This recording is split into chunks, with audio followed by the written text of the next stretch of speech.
Uma boa noite a você que está acompanhando a Semana de Oração sobre o Apocalipse aqui na Igreja do UNASP São Paulo. É mais uma vez um prazer estar com você, ainda que de maneira virtual, mas que o Espírito Santo possa estar com a sua família, com a sua vida em qualquer lugar do Brasil e do mundo. Eu estou feliz pelos números, não por numerolatria, mas também não quero aqui ter uma numerofobia. Então, quando eu fico sabendo que há milhares de pessoas nos acompanhando ao vivo todas as noites, eu louvo a Deus por isso. Onde é que nós pregaríamos para um auditório de milhares e milhares de pessoas? Fora aqueles que estão assistindo a pregação depois que ela sobe lá no canal do YouTube. Você pode acompanhar no canal do YouTube da Igreja UNASP, ou também no Rodrigo Silva Arqueologia, e também no Facebook e em outros canais. Mas, aproveitando que eu estou falando de internet, eu gostaria de pedir ao pessoal, se é possível colocar o QR Code aqui na tela, para eles, tá certo? Se for possível. Eles vão colocar, porque eu não tinha combinado antes com eles, em algum momento o QR Code aí. Se você quiser usar esse QR Code, o que você poderá ter através dele? Eu não sei para quantas e quais pessoas eu estou pregando, mas pode ser que, de repente, você gostaria de receber uma visita pastoral, gostaria de oração, gostaria de receber estudos bíblicos, ou, quem sabe, você já até tomou uma decisão ao lado de Cristo e só falta, então, selar essa decisão com o batismo.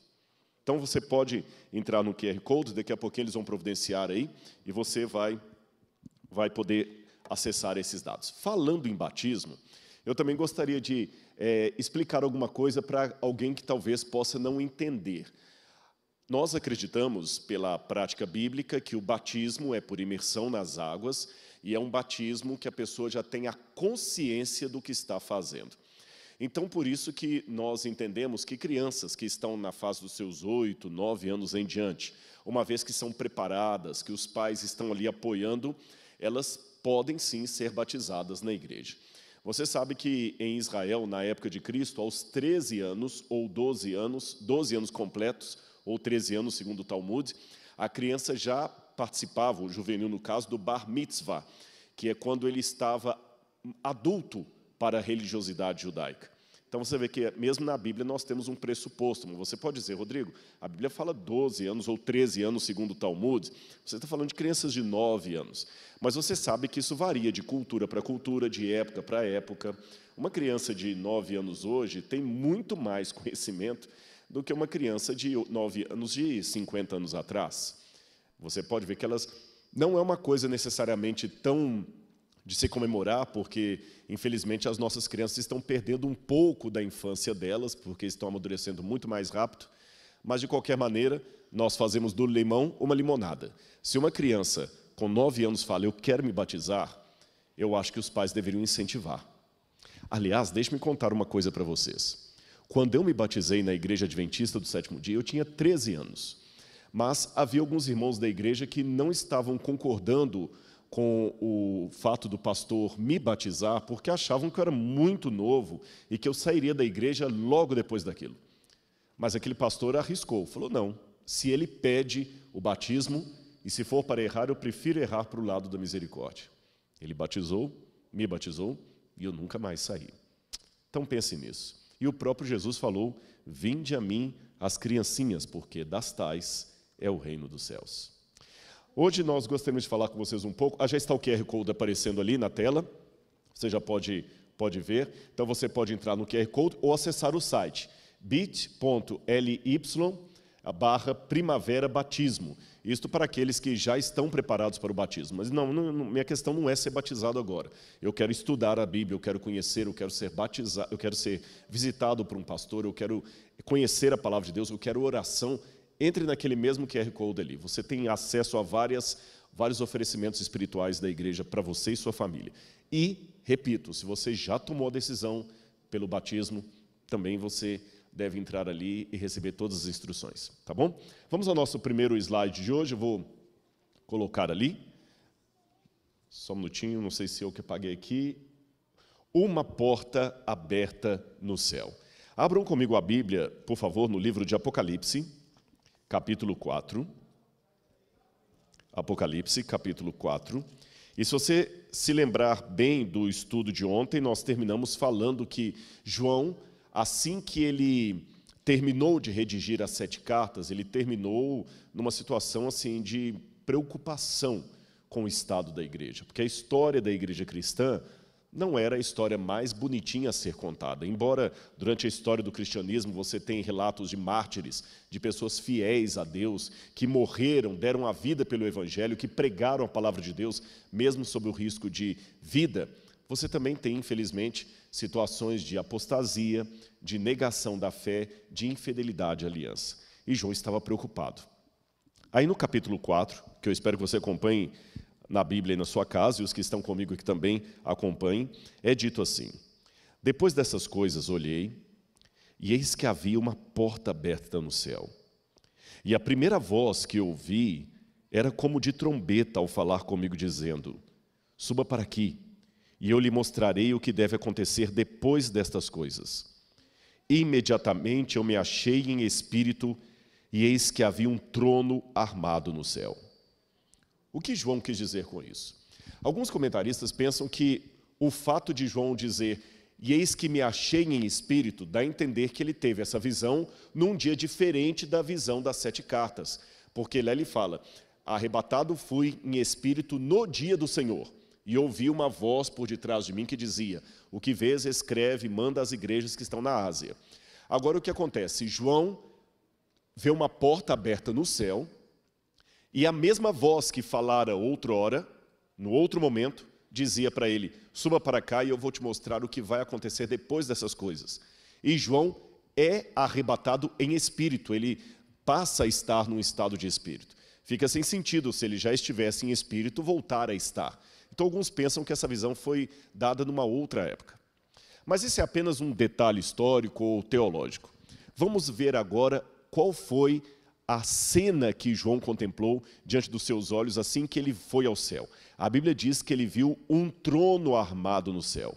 Evidentemente, o trono de Deus. Como seria o trono de Deus?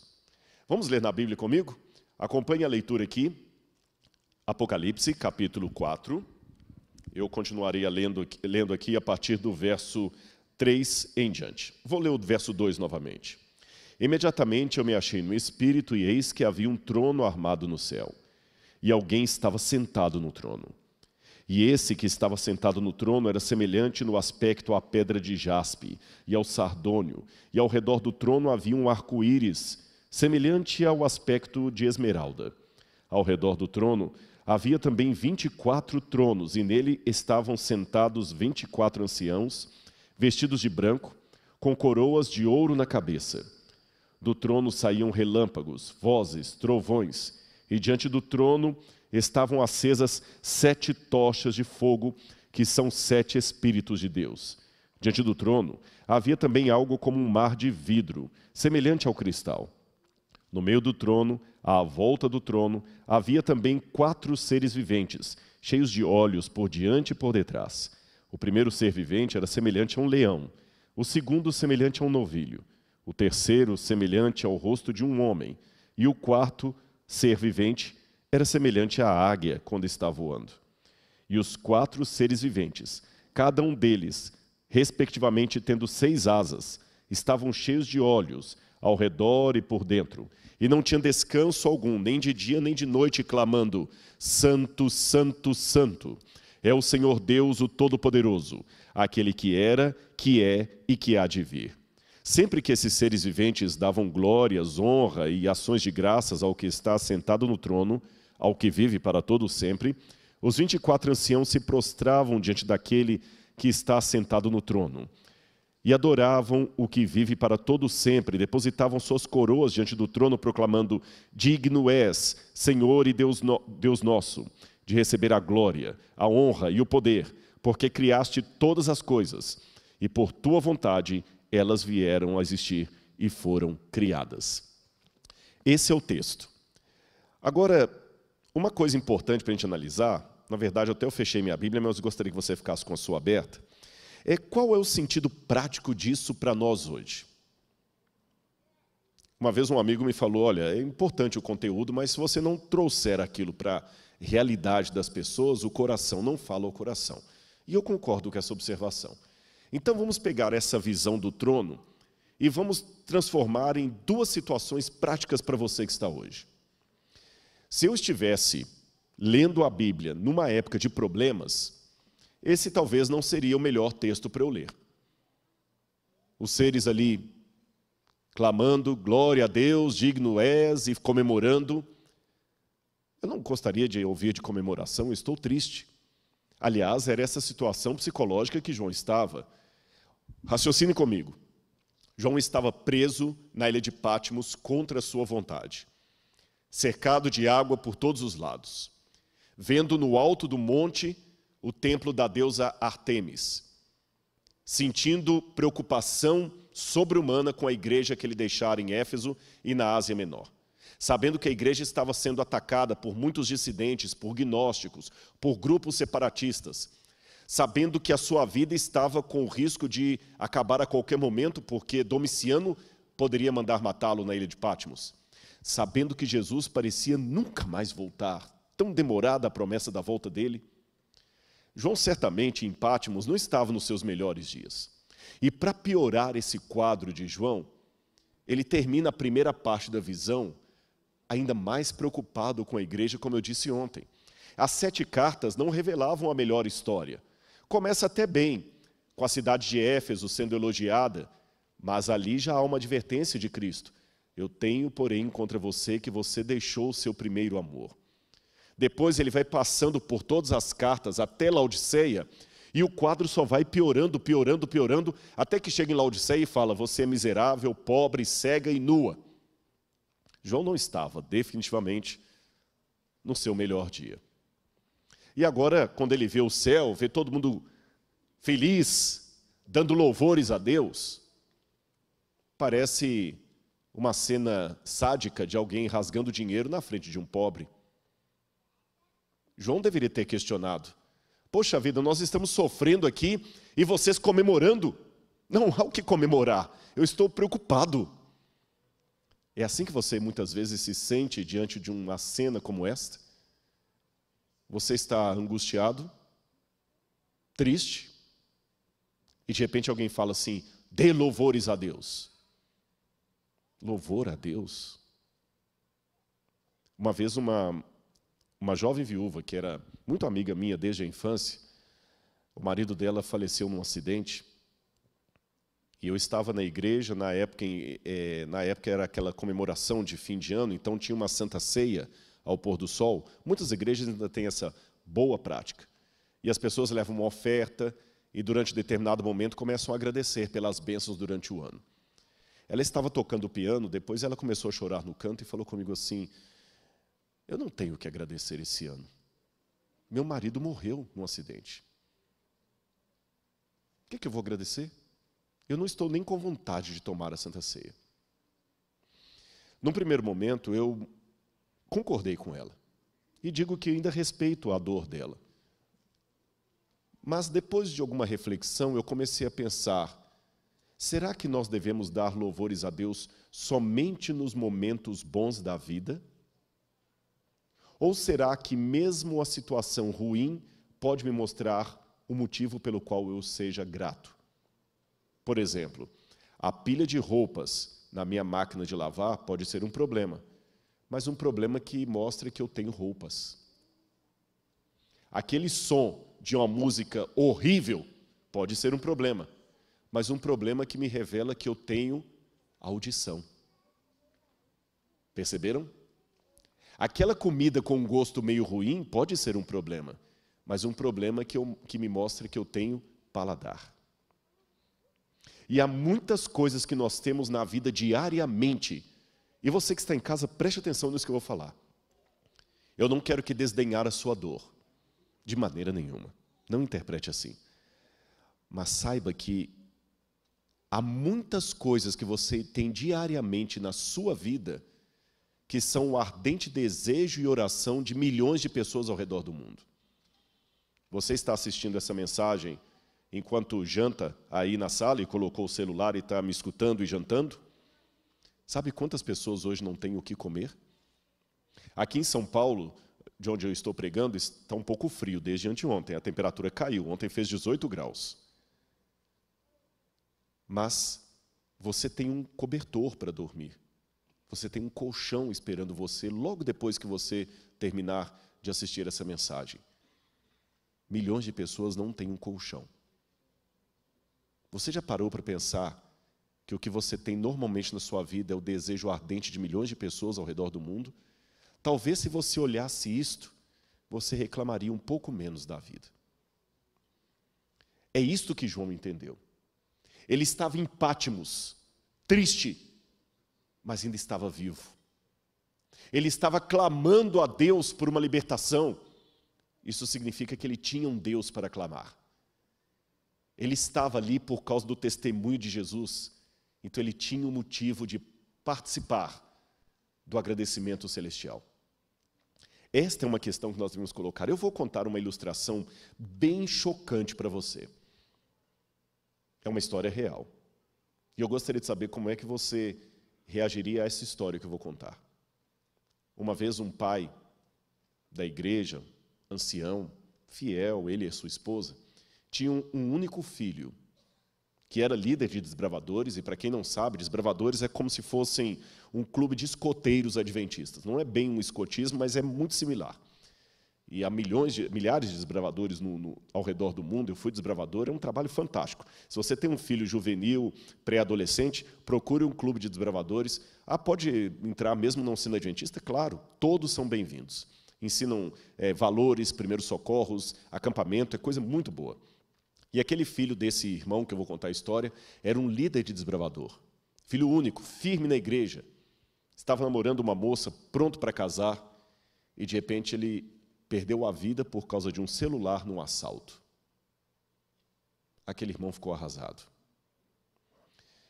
Poucos dias depois da morte do seu filho, num culto de quarta-feira na igreja, onde as pessoas levantam para fazer pedidos de oração e agradecimentos, aquele irmão levantou e falou: meus queridos que estão aqui, meus irmãos, e com a voz trêmula, que só um pai que perde o filho sabe fazer, ele disse: eu quero agradecer muito a Deus e louvar a Deus pela morte do meu filho. E algumas pessoas ficaram tão assustadas como alguns rostos que eu estou vendo aqui, que até arregalaram os olhos. E ele, percebendo o desconforto diante do agradecimento que ele fez, tão inusitado, tão estranho, falou: eu sei que vocês estão assustados, mas eu quero agradecer a Deus pela morte do meu filho. Eu quero agradecer porque o meu filho nunca me deu trabalho. Eu nunca tive que buscar o meu filho numa sarjeta porque ele estava sob o efeito de drogas ou de álcool. Eu nunca tive alguém trazendo uma reclamação em minha casa porque o meu filho bateu em alguém ou fez violência contra alguém. A namorada do meu filho nunca teve que procurar a delegacia de mulheres porque sofreu uma violência doméstica vinda dele, uma violência contra a mulher, uma tentativa de feminicídio. Eu tive meu filho durante a vida dele, me dando muito prazer. Então eu agradeço a Deus pela vida que antecedeu a essa morte. E com relação à morte, eu agradeço porque meu filho foi o que tomou o tiro e não o que apertou o gatilho. Percebeu?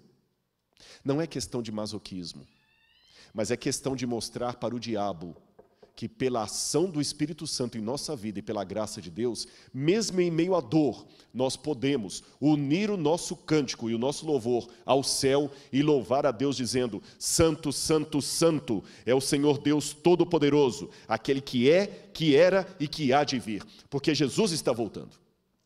E nós temos o motivo de ser os mais felizes de todos os seres humanos, mesmo em meio à dor, mesmo em meio à dor.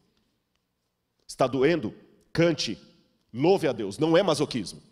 Assim você está entendendo na prática a hermenêutica do Apocalipse. Não é apenas uma questão de mostrar o texto, mas o que eu faço com isso? O que eu faço com isso? Aprenda que Deus não colocou aquela mensagem do louvor ali apenas por um enfeite teológico, é para mostrar a você que a sua vida tem que ser um uníssono de louvor a Deus. Louvor a Deus não significa que a dor vai passar, ela vai diminuir e você vai ter mais força para enfrentá-la, mas você ainda vai enfrentá-la, porque é a dinâmica do grande conflito. Se sofrermos demais, nós não suportamos, mas se sofrermos de menos, não sabemos quão mal é o mal e não desejamos a volta de Jesus. Agora vamos voltar ao texto, que eu ainda quero chamar a sua atenção para outro detalhe aqui. Aqui diz que João viu o trono de Deus ali e o quadro um pouco misturado aqui. Vamos ver no quadro quais foram as cenas que João viu. Seria mais ou menos esse o desenho artístico da visão de João. Ele viu o trono de Deus lá no meio. Em torno do trono de Deus, ele vê 4 criaturas viventes, uma com a semelhança de ser humano, outra de águia, outra de novilho e outra de leão. Depois ele vê 7 chamas de fogo, e depois das 7 chamas de fogo, como se fossem círculos concêntricos, 24 tronos com homens de idade, todos vestidos de branco, com coroas na cabeça, e depois uma multidão inumerável de anjos. Trocando isso em forma de um esquema, nós vamos ver aqui o quadro do que João viu da corte celestial. Perceba os círculos.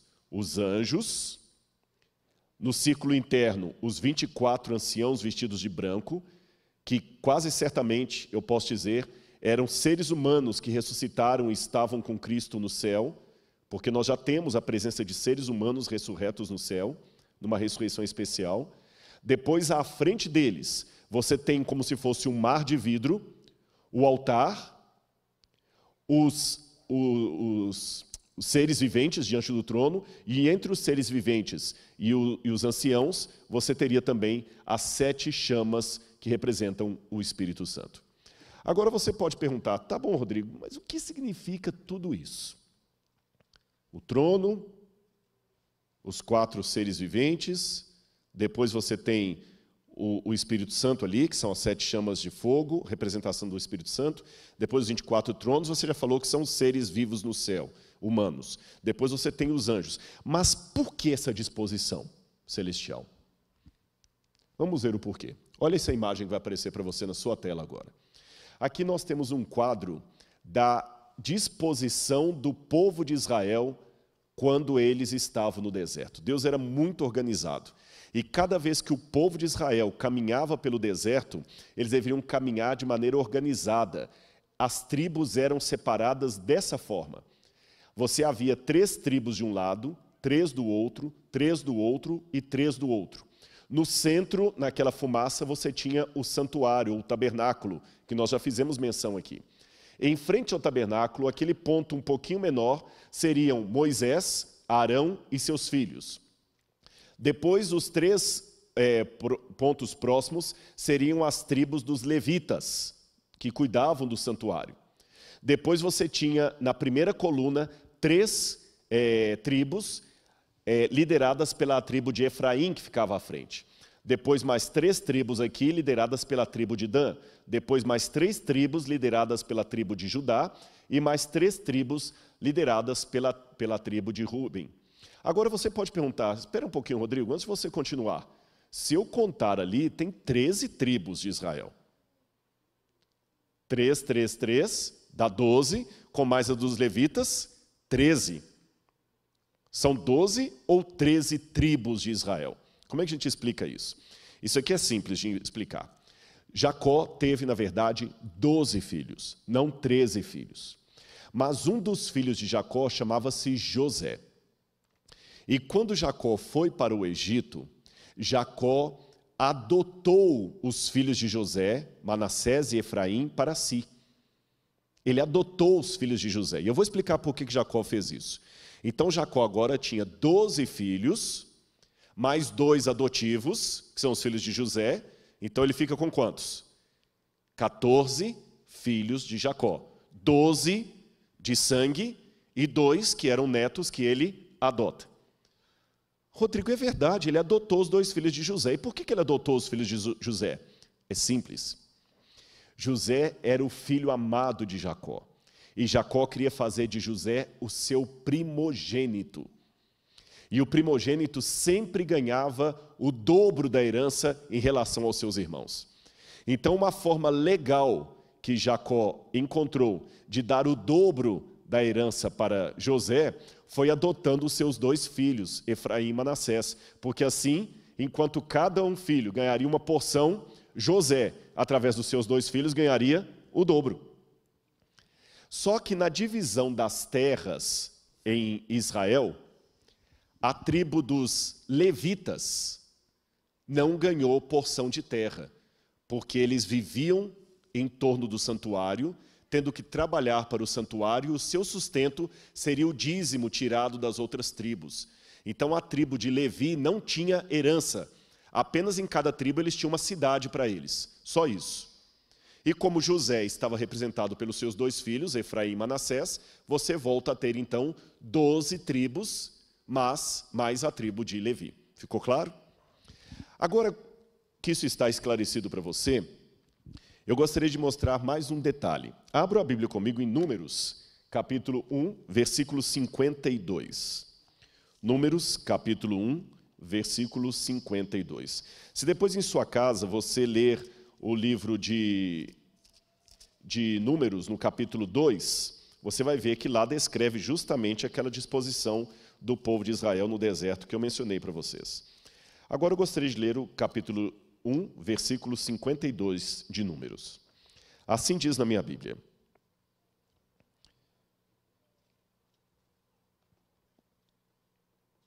Os filhos de Israel acamparão cada um no seu arraial, e cada um junto ao seu estandarte, segundo as suas turmas. Veja, estandarte é uma bandeira. Então a Bíblia fala que cada um dos filhos de Israel tinha um estandarte. Nós não sabemos o que estava nesses estandartes, mas a tradição judaica nos diz que em cada estandarte havia um animal ou um ser representando aquela tribo, um animal ou um ser humano. E pelo menos nós sabemos, a tribo de Judá tinha como seu escudo, como sua representação, um leão. Tanto é que Jesus é chamado na Bíblia de o leão da tribo de Judá. Então nós sabemos que um dos estandartes tinha a forma de um leão. Agora, olhe de novo na tela aí a imagem do acampamento do povo. Você está vendo ali Judá bem à frente. Então Judá tinha uma bandeira com um leão. E no centro ficava o santuário, lembre-se disso. Quando nós vamos à tradição judaica, nós descobrimos que, segundo a tradição dos judeus, aquela mais antiga, representada tanto de forma oral como por escrito no Talmud e também na tradição rabínica, os judeus dizem que quando Deus apareceu no Sinai, ele estava cercado por 22 mil anjos, divididos em grupos, e cada grupo representado por um anjo superior diferente. Assim, foi desejo de Israel também estar dividido em grupos à semelhança do esquema celestial. No céu, o trono de Deus, segundo essa tradição, ocupava o centro da multidão angelical. E tinha 4 anjos em redor: Miguel, Gabriel, Uriel e Rafael. Esses 4 seres viventes correspondiam às 4 tribos representativas de todo o povo que ficavam ao redor do santuário, a saber, Ruben, Judá, Dan e Efraim, todas com seus respectivos estandartes. Um leão estampava o estandarte de Judá, uma águia, o de Dan, um novilho, o de Efraim, e o de um homem, o de Ruben. Você percebeu? O que isso aqui está nos mostrando? Que o acampamento dos hebreus no deserto ecoava em sombra, em simbologia, a maneira como eles imaginavam que era a disposição do trono de Deus no céu. No céu você tinha o trono de Deus ao centro, com 4 seres viventes. Aqui você tinha o santuário ao centro, com 4 tribos representando homem, leão, águia e novilho, e depois a multidão, com a multidão dos anjos e também dos anjos e dos 24 anciãos. Em outras palavras, o céu e a terra estão sempre em sintonia. O que nós aprendemos disso? Muito simples, meu irmão. Quando eu canto, eu nunca canto sozinho. Anjos de Deus cantam comigo. Quando eu choro e sofro, eu nunca sofro sozinho. Os anjos de Deus sofrem comigo. O próprio Deus se compadece de mim. É interessante que quando a gente vai ler a Bíblia, no livro de Atos, capítulo 9, em que Saulo estava perseguindo a igreja, querendo matar os cristãos, Deus aparece para ele naquele momento e fala assim: Saulo, Saulo, por que me persegues? Saulo pensava que estava perseguindo a igreja, mas estava perseguindo o próprio Jesus. Noutra feita, Jesus, ao falar do juízo final, dirá para muitos: vinde benditos de meu Pai, porque eu tive fome e você me deu de comer. Eu tive sede e você me deu de beber. Eu estive nu e você me deu vestes. Eu estive preso e você foi me visitar. E as pessoas perguntarão: Senhor, quando é que eu fiz essas coisas? Toda vez que você fez a um dos menores, você faz a mim. Eu não quero aqui ser judaizante, não é esse o meu interesse. Mas eu gosto de aprender muito com culturas diferentes. E vocês já perceberam que os judeus religiosos gostam sempre de usar um quipá na cabeça, que é aquele chapéuzinho? Sabe por que o judeu usa aquele chapéu na cabeça? É uma forma de mostrar, primeiro, que ele é limitado. Ele não é eterno, ele tem o seu limite. Segundo, uma forma de lembrar que ele está sempre na presença de Deus.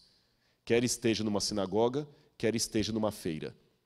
E em terceiro lugar, a palavra kippá, em hebraico, chapéu, cobertura, vem da mesma raiz da palavra kippur, que significa perdão, propiciatório.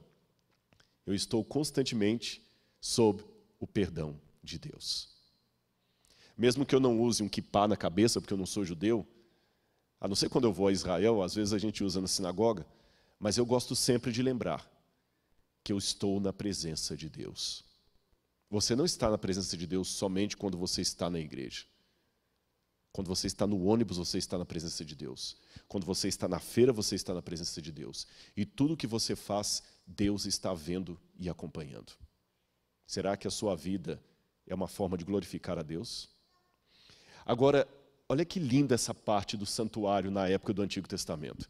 Sabe por que Deus mandou o povo de Israel construir aquela tenda móvel? Deus, a princípio, apareceu para o povo do alto do Monte Sinai, você se lembra? E a Bíblia fala que o monte fumegava e tremia, e havia raios, trovões e saraivada, e o povo estava morrendo de medo, porque até um animal que encostasse no sopé da montanha morria fulminado.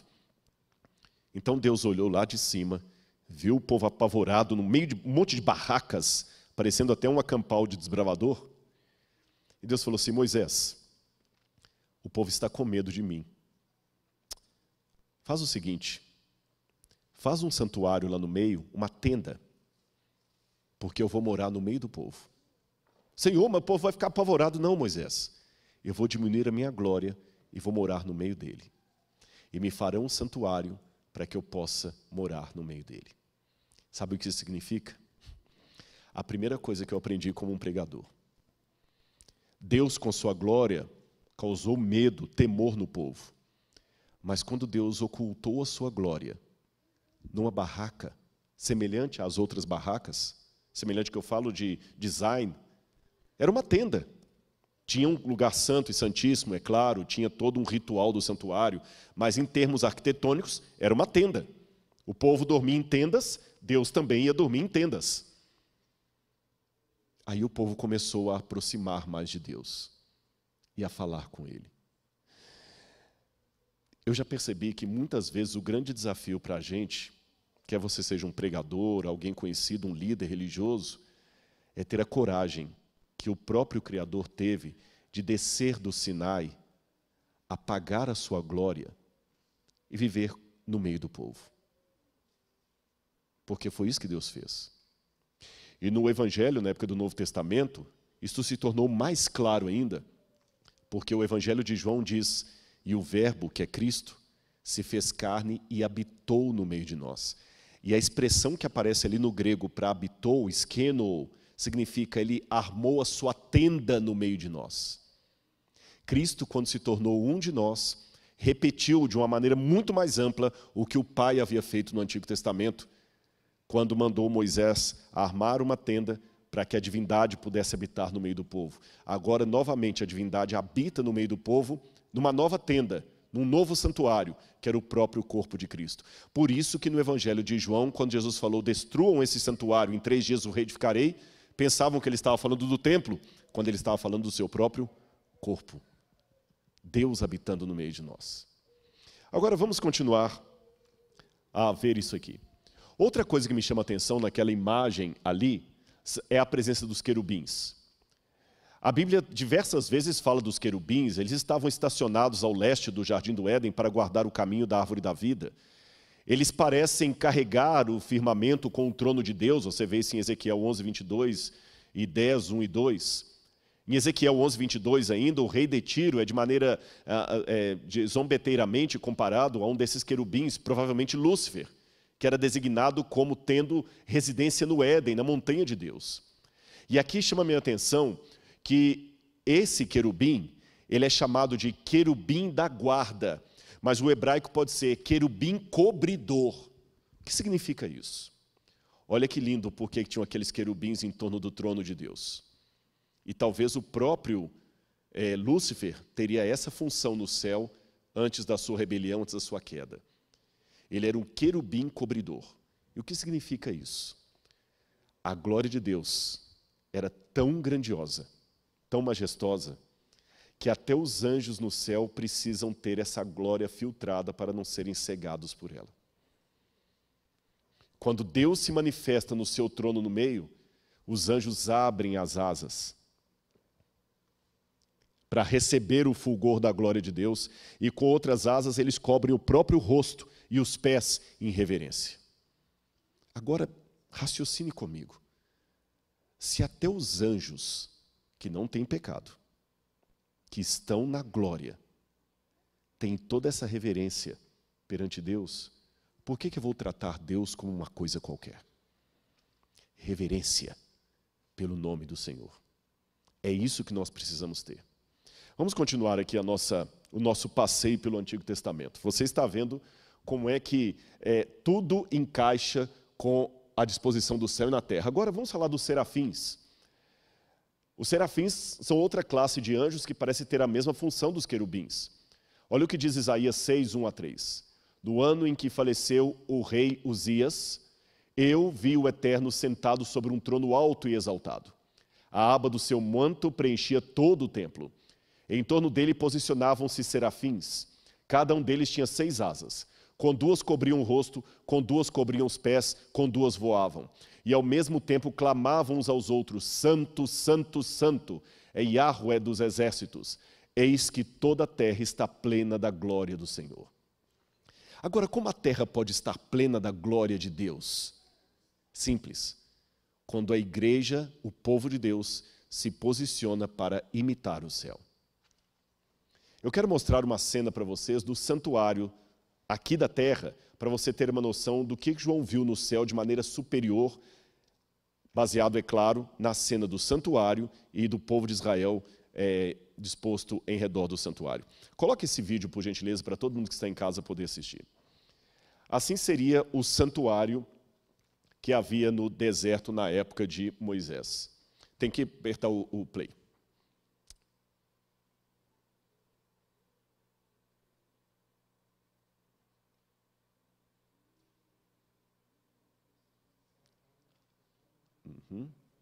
Será que travou ali?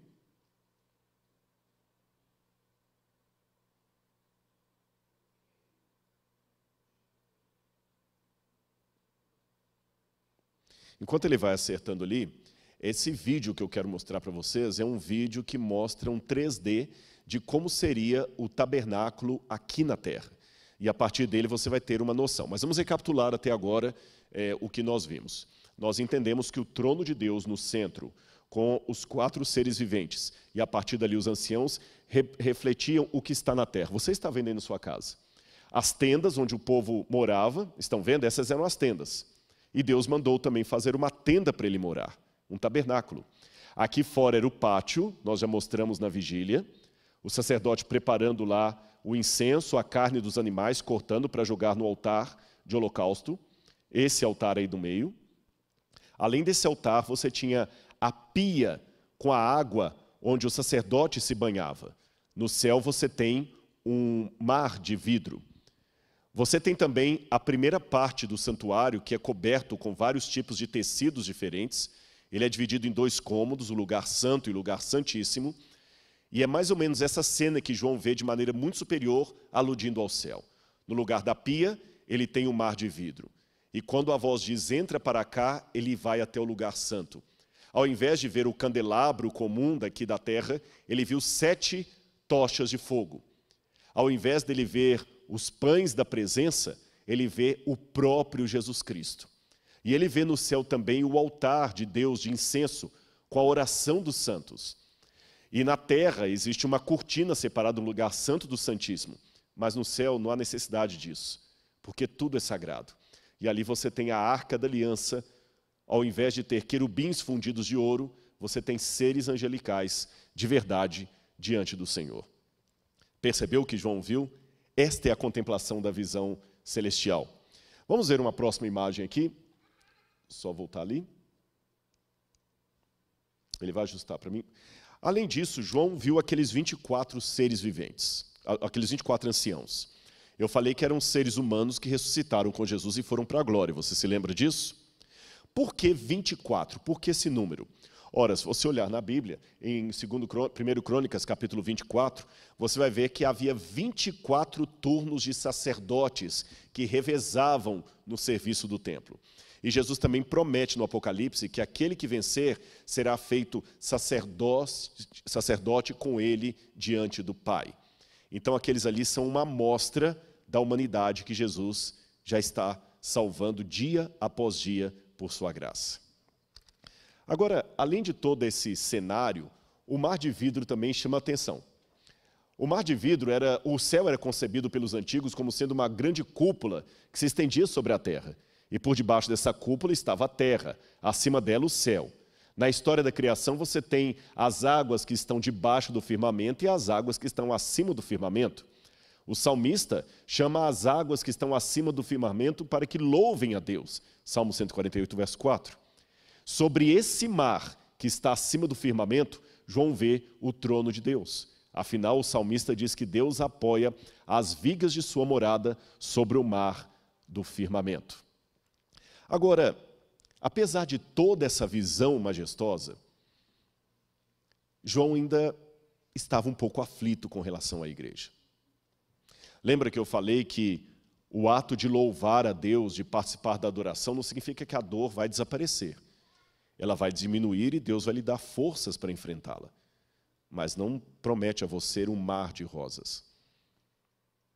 João viu a glória, talvez por um momento até ficou extasiado com tudo aquilo, mas logo ele se lembrou da igreja.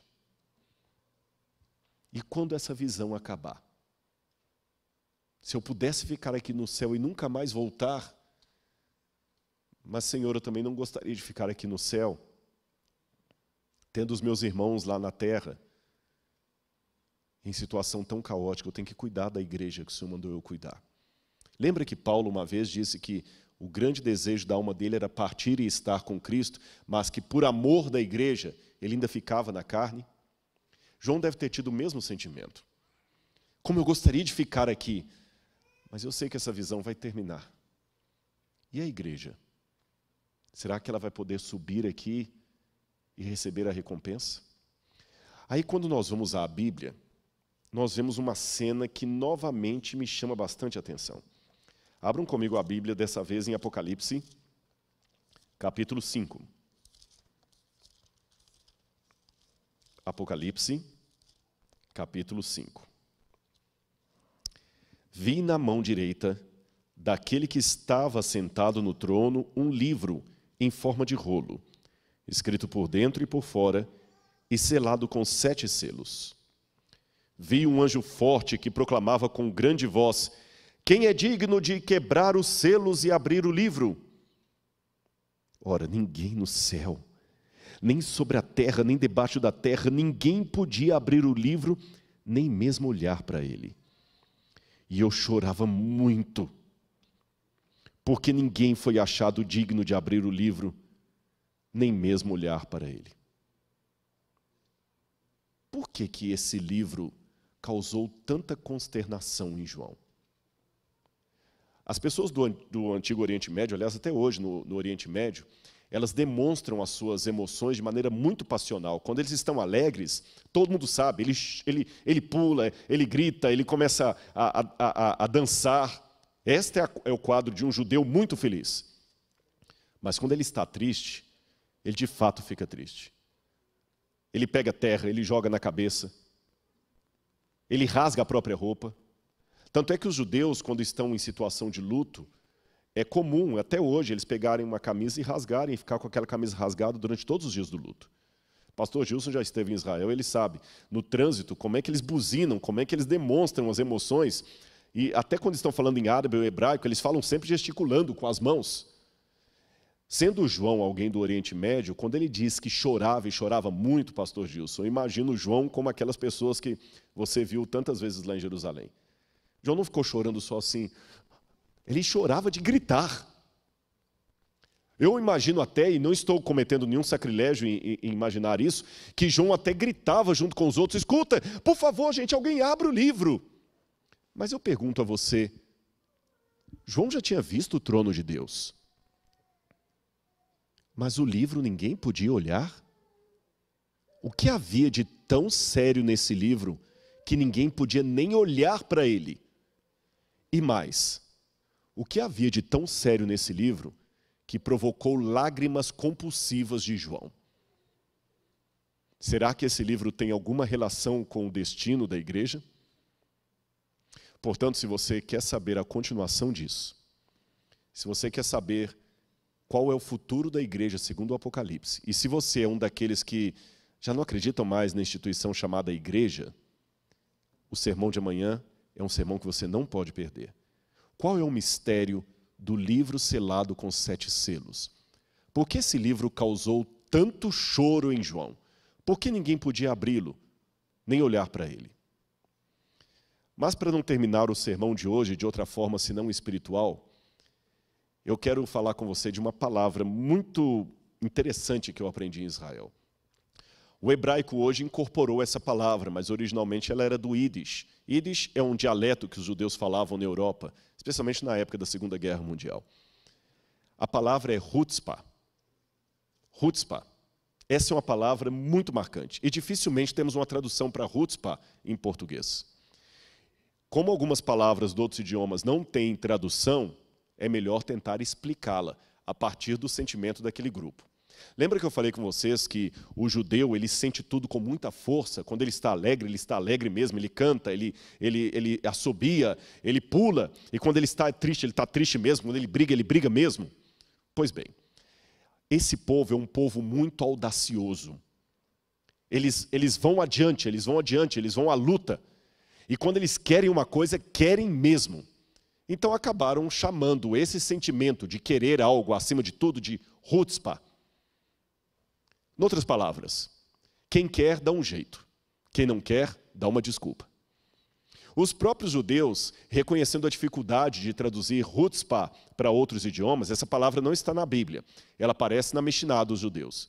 Mas os próprios judeus, reconhecendo a dificuldade de traduzir chutzpah para outras línguas, eles até contam numa piadinha quando você pergunta para eles o que é chutzpah. Eles falam o seguinte, chutzpah é o caso daquele advogado que matou os próprios pais e no dia do juízo ele pediu para não ser preso porque ele era órfão.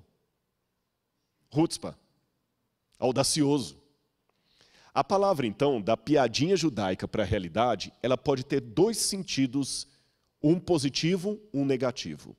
Um chutzpah negativo é aquela audácia, aquela arrogância de alguém que é inoportuno, que ele pede coisa que ele não tem direito de pedir. Ele é chato. Mas existe um outro lado do chutzpah, que é aquela pessoa que quer um ideal e ele luta por esse ideal e ele vai até as últimas consequências. E aí, nesse sentido positivo, os judeus dizem que Deus valoriza a atitude de chutzpah, a atitude de audácia. Está aí. Audácia seria uma boa palavra, não para traduzir ao pé da letra, mas para dar uma ideia do que é chutzpah. Você está entendendo em casa o sentido dessa palavra? Audácia, intrepidez. E os judeus dizem que Deus valoriza essas atitudes de intrepidez. E quando eu olho na Bíblia, não é que eles estão certos? Uma vez, Deus viu um homem matando um egípcio, que ele queria fazer justiça. Deus olhou de cima e falou, esse camarada está errado. Ele está metendo as mãos pelos pés. Eu preciso domar o espírito desse homem, mas ele tem energia, ele tem garra. Eu acho que eu posso usá-lo para tirar o povo do Egito. Eu estou falando da história de Moisés. Moisés demonstrou um outro chutzpah quando ele falou com Deus: Senhor, perdoa esse povo, Senhor, senão eu risco o meu nome do livro que o Senhor escreveu. Não era ali uma blasfêmia contra Deus. Era um amor pelo povo que Deus falou: você teve audácia. Outro exemplo, Jacó, lutando com o anjo, lutando, e falando: eu não te soltarei enquanto você não me abençoar. Deus deslocou a coxa de Jacó, mas mudou o nome dele para Israel. Mais um exemplo do Novo Testamento, aquela mulher que vinha clamando atrás de Jesus: Senhor, cura minha filha, cura minha filha. Ela nem era judia, ela era cirofenícia. Jesus não respondeu palavra. Os discípulos mandaram que ela se calasse, mandaram Jesus despedi-la. Jesus a comparou a um cachorrinho e mesmo assim ela se prostrou e o adorou, dizendo: Senhor, eu como as migalhas da tua mesa, mas como de bom grado, porque as tuas migalhas são um banquete. Chutzpah, audácia. Percebeu? Agora, abra comigo a Bíblia no livro de Hebreus, capítulo 10, versículo 19. Mesmo que aqui não esteja a palavra chutzpah, mas o conceito de chutzpah está aqui, quando o autor de Hebreus diz: portanto, meus irmãos, tendo ousadia para entrar no santuário pelo sangue de Jesus, pelo novo e vivo caminho, que ele nos abriu por meio do véu, isto é, pela sua carne, e tendo grande sacerdote sobre a casa de Deus, aproximemo-nos com um coração sincero, em plena certeza de fé, tendo o coração purificado da má consciência e o corpo lavado com água pura. Em outras palavras, por Cristo eu posso entrar no santuário. A palavra santuário aqui em Hebreus é hagia, está no plural. Eu posso entrar nos dois compartimentos. Pela fé, eu posso clamar pela chutzpah. Eu tenho o direito de comparecer diante do trono de Deus e o diabo não pode impedir você disso. E é com esse pensamento que eu quero terminar o sermão de hoje. Olha para mim nesse momento. Talvez o que está faltando em sua vida é um pouco de chutzpah, ousadia em nome de Jesus. Não se trata de humanismo. Não se trata de dizer que o poder está dentro de você. Não é autoajuda com U, é autoajuda com L, a ajuda que vem do alto. A ajuda que vem de Deus. Você precisa da ajuda de Deus. E essa ajuda está à sua disposição, meu irmão, minha irmã. Viu o estudo de hoje? Você percebeu como a cena de Apocalipse, capítulo 4, é apenas uma forma de mostrar como o céu está semelhante à terra? O povo de Israel estava no deserto. O deserto é um lugar hostil, mas eles estavam, de certa forma, espelhando o céu, mesmo no calor do deserto. O que eu conclamo você nesta noite é, na sua vida, espelhar o céu, mesmo no deserto da provação. Uma vez um menino deixou cair um brinquedo atrás do armário, e quando o pai passou a porta, viu o menininho puxando com força o armário, fazendo força. E o pai ficou encostado na porta, com aquela sabedoria de pai, irônico, falou assim: o que você está tentando fazer, filhão? Puxar esse armário pesado aqui, papai, meu carrinho caiu lá atrás. Aí o pai falou: força? Eu estou usando força. Tá mesmo? Estou. Você já usou toda a força que você tem? Já, o senhor não está vendo? Não usou, não. Você não pediu ainda para eu te ajudar? É verdade. Ajuda, papai. Ajudo. Aí, com a força do pai, o armário foi erguido. Você já usou toda a força que você tem para vencer esse problema? Você já pediu a ajuda dele? Chutzpah, intrepidez. Entre agora pela fé no santuário celestial. Atravesse a cortina, o véu que Cristo abriu. Vá aos santos dos santos e Deus ouvirá a sua voz. Tenha certeza disso. Aconteceu na minha vida. Que Deus abençoe você.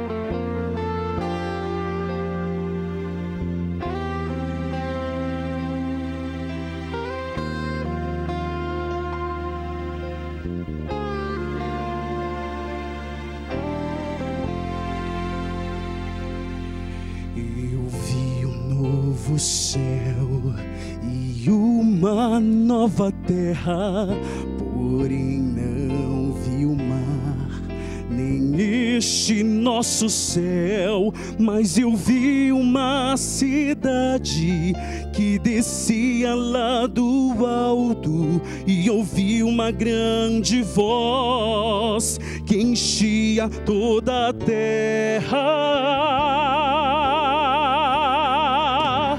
E cheia de esperança, a terra então ficou. Os salvos redimidos subiam com Jesus. Nem a morte, nem o luto, e nem mesmo a doença, nem o pranto, nem a dor moravam nesse lar de amor.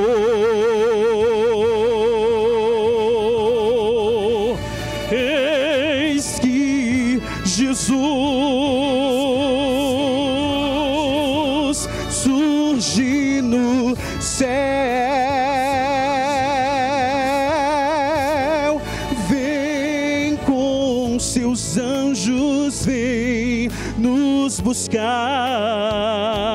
Lá no céu vamos morar.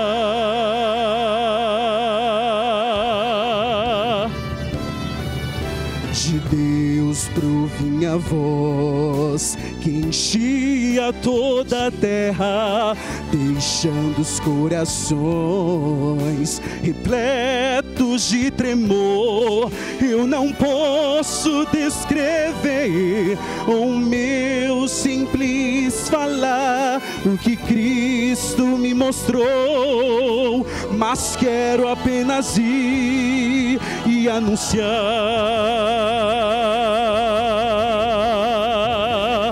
Eis que Jesus surge no céu, vem com seus anjos, vem nos buscar. Lá no céu vamos morar.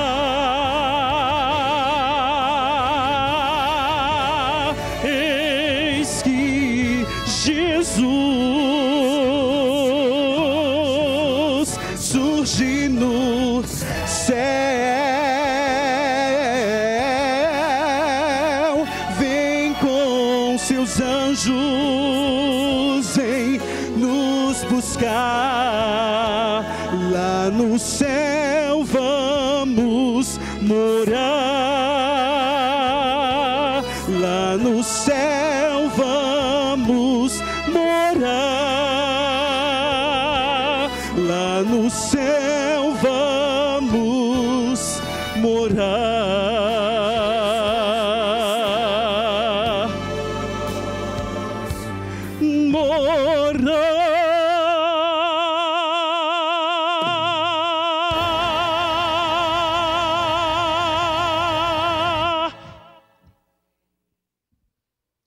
Amém. Em breve, muito em breve, nós vamos ver esse novo céu e essa nova terra. E que esse cântico que vocês ouviram hoje seja apenas um ensaio, quando todos nós cantarmos com os anjos. Mas eu adianto para você que com os olhos e os ouvidos da fé, eu posso ver e ouvir que anjos também estão cantando conosco nessa noite. O que aparentou ser um solo, na verdade era um coral. Tá bem? Pense nisso. Se você hoje caminhar pela tempestade, não tenha medo da escuridão. Continue rumo à frente, mantenha o amor no seu coração e você não andará só. Você e Jesus serão sempre a maioria esmagadora, porque o céu estará com você. Eu vou orar nesse momento e eu vou incluir 2 pedidos especiais de oração pelo querido professor Narciso, que vai fazer um exame médico entre hoje e amanhã. E o senhor Francisco, pai do pastor Michelson Borges, amigo nosso, que o pai também está internado numa UTI, com um estado de saúde delicado. E colocando esses dois pedidos, eu represento simbolicamente todos os pedidos que estão no coração de cada um de vocês. E suplico a Deus para, em breve, não precisar mais orar por casos como este. Porque estaremos, como foi cantado, no novo céu e nova terra, onde não haverá morte, nem luto, nem pranto, nem dor. Amém. Vamos ficar em pé e falarmos com o nosso Deus. Amado Senhor,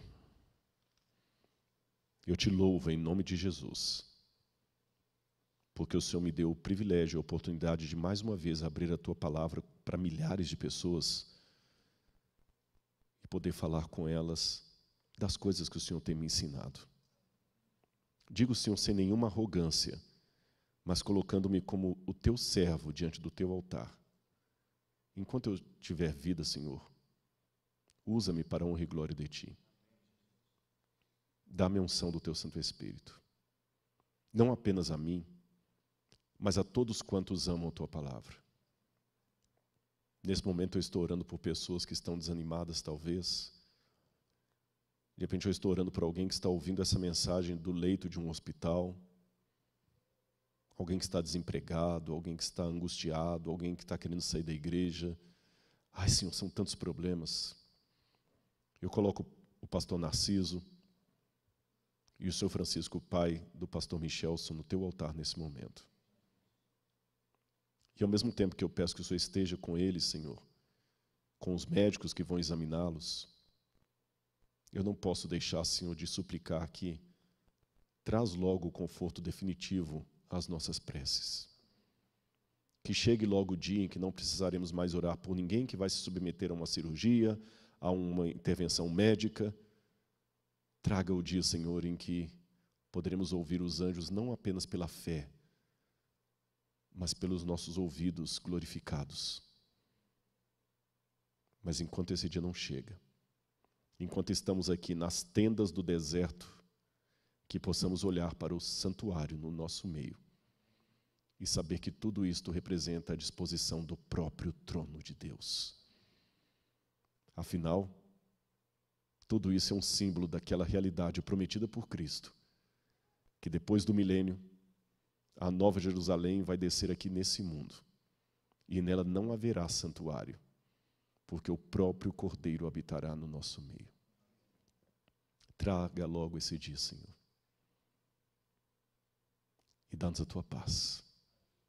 Em nome de Jesus. Amém.